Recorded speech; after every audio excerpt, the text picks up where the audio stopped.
There have been a number of protesters who have showed up to the DC apartment of Stephen Miller, who's the very Trump advisor who pushed for Trump's zero tolerance policy, separating children from their parents as they seek asylum. And Elaine Chao and Mitch McConnell were also targeted by protesters as well. Now, I want to be clear, none of these protests got violent. None of them were even large protests. No one got touched in any way, but there is some issue with people showing up to people's homes. Now that's a debate which we will probably have, but first let's start off with the video of the protesters in front of Stephen Miller's DC apartment. Welcome here! Say it loud, say it clear! Immigrants are welcome here! Say it loud, say it clear! Immigrants are welcome here! Say it loud, say it clear! Immigrants are welcome here! So there it is. I mean, it seems like a very secure building. It doesn't seem like he was in, actually he wasn't even home, let's keep it 100. Yeah, he was out in business, he was not there. Right, business. Yeah, out destroying people's lives. Okay. Yeah, that's his business. And then there's the video featuring Elaine Chao and her husband, Mitch McConnell. The protesters approached them after they left an event at Georgetown University. We have a video of that, and I enjoyed Elaine Chao's response to the protesters. I'm gonna be honest, take a look. Why are you separating families? Huh? Why are you separating families? Why are you separating families? Why did you leave my husband alone? Why are you separating families? Why did you leave my husband alone? I'm not trying to disrespect you, but why is he separating families? He's not. I'm not trying to disrespect you. I'm not trying to He's disrespect not your you. He's separating families. He's separating families. You did No. How does he sleep at night? How does he sleep at night? It is not a legal assignment. How does he sleep at night? It is not a legal assignment. So I have a nuanced opinion on this, and Anna, you're in favor of protesters doing this stuff in public. And by the way, she says leave my husband alone, but I'm sure the protesters were targeting Mitch McConnell, who's the leader of the Republicans in the Senate. But Elaine Chao is also a Trump administration official, so they might have been talking about you too. Yeah. She's in Trump's cabinet, and so look. In some ways, we did this a long time ago, as I've explained on the show before in post games and old schools, which you can get if you're a member, tyt.com/join to become a member and get all of our shows. Dave and I were on a plane once with a Bush administration official. I kept getting his name wrong. It's Dan Bartlett, okay? And Dave, before we got on the plane, had told him, you've done great damage to the country, but he had his earphones in and he wasn't sure he heard it. So as we got onto the plane and Dan Bartlett was in first class, we were in coach. As we're going back, I said, you've done great damage to our country. And he said, yeah, I know, your friend told me already. And I said, you shouldn't have let Dick Cheney roll over you guys, because he was not the most conservative out of the Bush White House, but plenty conservative enough. Right. So to me, saying that in public without getting hostile is obviously perfectly acceptable. I've done it in the past. And there's been plenty of right-wingers who've done it to me and yelling at me at airports way louder than you've seen in left-wing protests or anything certainly that I did. But I am worried about going to people's homes. I think that does cross a line. If somebody's afraid to come out of their house, especially if they got a family there, I'm worried about that, man. So I'm not convinced that that's a good idea.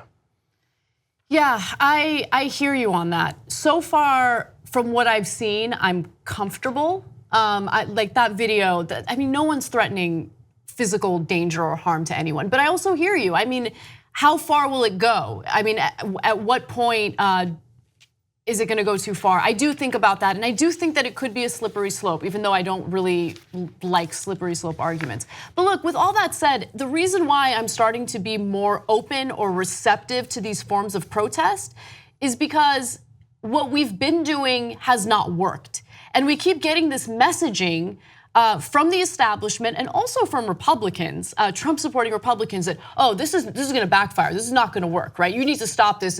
No, we're not gonna stop it. We're not gonna stop it because no one's interested in a civil debate. No one's interested in debating the facts. No one's interested in talking about what's really happening in the country. To me, this administration is putting our entire constitution and system of government in jeopardy.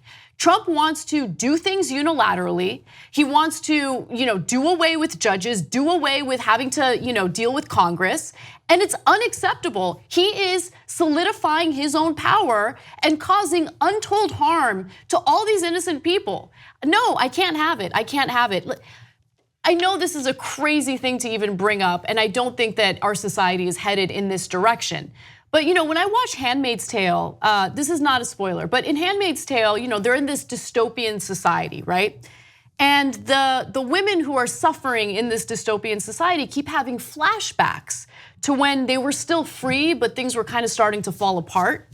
And they were still kind of complacent. They didn't like what was going on, but they didn't want to get involved in protests or ruffle feathers or stir the pot. And then before they know it, they lose their freedom. And I'm not saying that to fearmonger, I'm saying that because it is possible for a democracy to be destroyed, and I'm concerned about that. So let's tackle a couple of different issues here. Number one, it is a form of power that the left wing is now using. And that is why it is making people very uncomfortable. And so we have no other forms of power. Our votes don't count because the donors overwhelm us with their access to the politicians. They use it to buy TV ads and digital ads now and flyers, etc. And they've bought our democracy. So we used to have an outlet, it was called democracy, and that is unfortunately at the national level nearly dead. So then when you turn to media, outside of TYT, who's out there fighting for you? And you turn on cable news, well, Republicans say this and the Democrats say that and Trump says this and Democrats say that, but the establishment Democrats aren't on our side. They fight us in every single primary, they fight us in every way. And so, and television doesn't have any Bernie Sanders supporters on, it doesn't have any real progressives on, it has corporate Democrats on, establishment Democrats on. So they bottle you up and bottle you up and bottle you up. So now when you actually speak out with your actual voice, because you don't, other than us, you don't have a media outlet, and no one's representing you guys. And then when you do that, everybody comes down on you like a ton of bricks.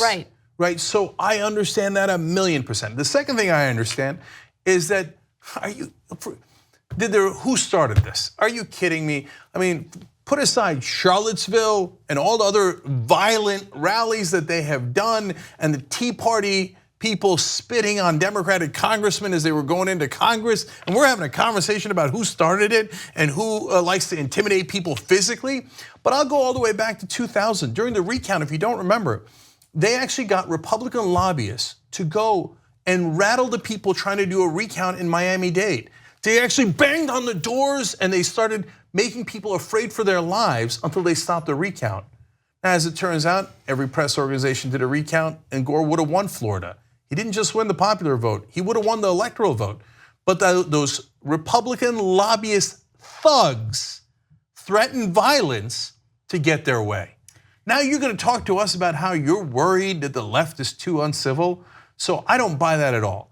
But the one place where I am drawing a line, and I think it's important, is have a little bit of physical distance between you guys. And again, the same right wing with their total fake concern and crying. You're the ones who send people to clinics to yell at poor women who are making the most difficult choice of their lives, and you're trying to get between them and the doctor, and you hold up horrific pictures and you get right up in their grill and their face and you try to intimidate them with your physicality, and then you're telling us that you're worried about the left wing being too physical. No, hell no. The right wing doesn't get to complain about anything given their track record.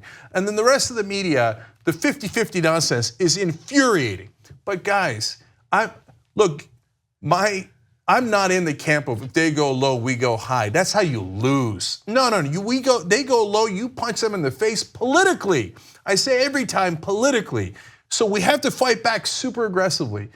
But we start going to people's houses, and I don't know where that ends, because they're vicious and they are part of the authoritarian logic of the right is that violence is not a bad thing. And so everybody starts showing up at people's houses and it's gonna get ugly. So you know what I say? Look, I love shaking the rafters, but don't get as close as that situation with Elaine Chao was, in my opinion, right? And you could just be a little bit more distant and still, so they can't have an excuse of I was worried for my safety, right? But you could still be loud, you could still be there. You know where you should go? You should go to where the donors bribe all these politicians. Oh man, that's gonna spook them.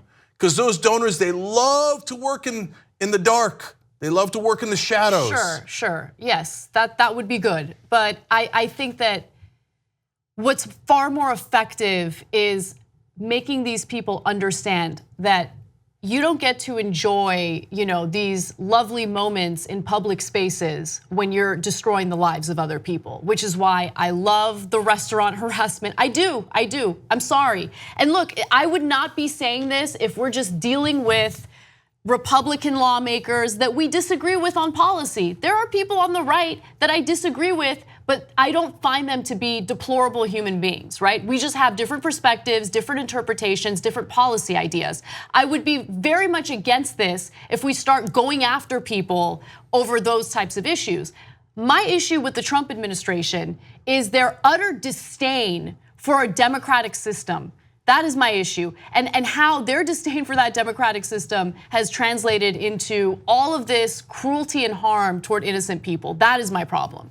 All right, we're gonna ask you guys too, because I'm genuinely curious about your opinion. That's when we ask you guys questions. So the question in this case is, should people protest outside of Trump administration officials' homes? Yes or no? If you're watching on Facebook, I think that'll pop up in the video, and we'll have that question everywhere for you guys. Should people protest outside of Trump administration officials' homes? So for whatever it's worth, that's where I would draw the line, and I don't want to get too close to a situation that can create any kind of physical confrontation. But if you're seizing power back by showing up and making your voices heard, it's about time we did something. And if we've been shut out from political power and media power outside of the Young Turks, well, this is the only thing that's left. And so, but please keep a distance. Two easy ways to follow the Young Turks. One is hit the subscribe button down below, then you're a TYT subscriber. And second is ring the bell. And when you do that on YouTube, you're notified of our videos.